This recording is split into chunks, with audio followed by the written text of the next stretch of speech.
आमाको मुख हेर्न जाँदा लिएर जानै पर्ने 3वटा कुराहरू।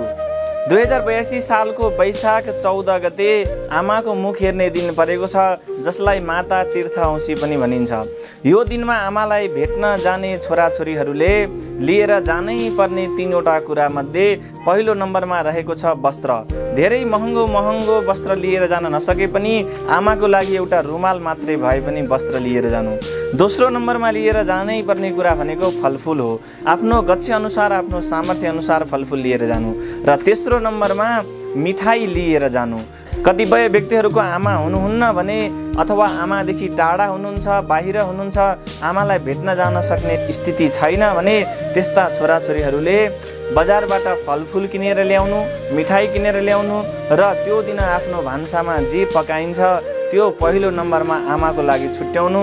आमा हुनेले भिडियो कल गरेर आमाको दर्शन गर्नु, आशीर्वाद लिनु। आमा नहुनेले आमाको फोटो हेर्नु, आमाको फोटो पनि नहुनेले आमाको अनुहार याद गरेर स्मरण गरेर आशीर्वाद लिनु। र त्यो छुट्याएको खाना र फलफुल मिठाई गाईलाई लगेर खुवाइदिनु भयो भने अवश्य पनि हजुरमाथि माता लक्ष्मीको कृपा सदैव भइ नै रहन्छ। राधे राधे।